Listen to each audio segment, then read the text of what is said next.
امروز بسیار گشنه و تشنه شدیم.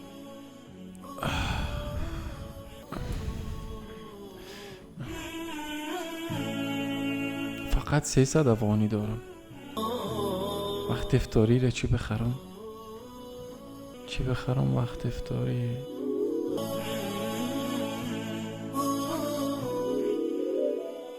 مم.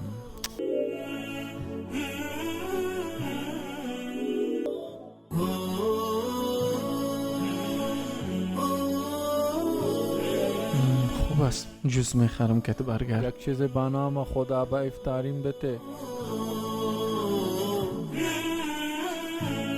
فکر کنم اون مرد از ما کرده به پول بیشتر نیاز داره.